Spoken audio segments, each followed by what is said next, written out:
tumepokea kwa masikitiko makubwa kufungiwa kwa uwanja wetu.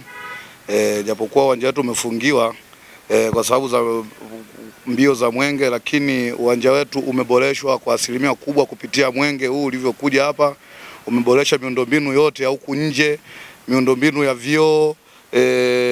Nadhani kwamba kilichosababisha uwanja kufungiwa ni pitch tu ya ndani, lakini hake pitch yenyewe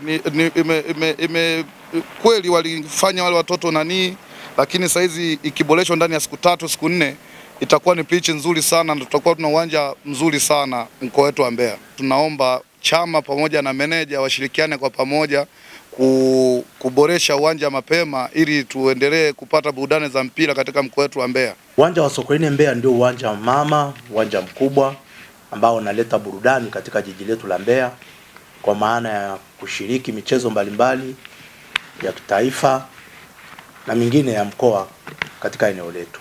Jana shirikisho la mpira wa miguu TFF waliweka tangazo lao la kuzuia kutotumika kwa uwanja huo kutokana kuwepo na mapungufu ya kikanuni, kwa maana eneo lile la pitch ambalo shughuli zile zilizofanyika pale kitaifa zililiathiri. Niwape pole wale ambao wamepata mshtuko kulingana na zuio hilo, lakini niwahakikishie kwamba eneo hilo la pitch au la mpira tumeanza kazi ya kuliweka sawa. Na hivi ninavyozungumza kazi inaendelea kuweka vizuri uwanja ule. Na ndani ya siku chache uwanja utakidhi vigezo vyote vinavyotakiwa na michezo itaendelea kama kawaida. Nataka niwape picha kwamba uwanja wetu ule kwa muda mrefu ulikuwa umechakaa sana na umeharibika sana kwa muda mrefu, na hasa miundombinu yake ya majengo, kwenye miundombinu ya maji taka, kwenye vyoo na kwingine kulikuwa kumechakaa kwa muda.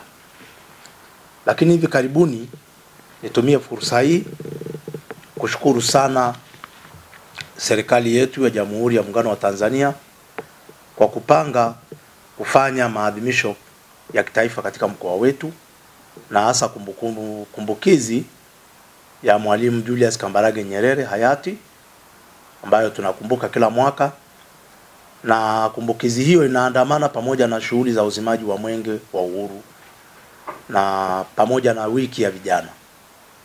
Na kwa hiyo shughuli hiyo imefanyika hapa kwetu mwaka huu, na kwa sababu hiyo tumepata ufadhili na msaada wa kukarabati uwanja wetu katika maeneo niliyoyataja. Na tumepaka rangi katika maeneo yale, tumeweka marumaru, tumeboresha maeneo ya vyoo vya wanaume na wanawake, lakini tumetengeneza vizuri eneo la VIP. Tumetengeneza vizuri jukwaa kuu, limekaa vizuri na umekuwa wa kisasa. Hata ukipita pale ukaangalia ni wa kisasa kuliko vipindi vingine vyovyote. Mimi kama mtaalamu wa uwanja huu, mimi nahakikisha kabisa uwanja utakuwa salama, kwa sababu tumeanza hatua ya kwanza. Jana usiku tumemwaga maji ya mkono sehemu ambayo imeathirika hii hapa, lakini sasa imebadilika, imekaa vizuri. Lakini baada ya hapo tutaleta boza la maji ambalo tutaendelea kumwaga maji uwanja mzima. Tutamwaga maji uwanja mzima ili uwanja ulainike. Ukishalainika tu tunatafuta compactor. Compactor ile litagonga kuondoa ule muyumbo kidogo watoto ambao wamefanya. Ikishindia tuendelee kuweka mbolea na booster, uwanja utakuwa kwenye hali yake kawaida.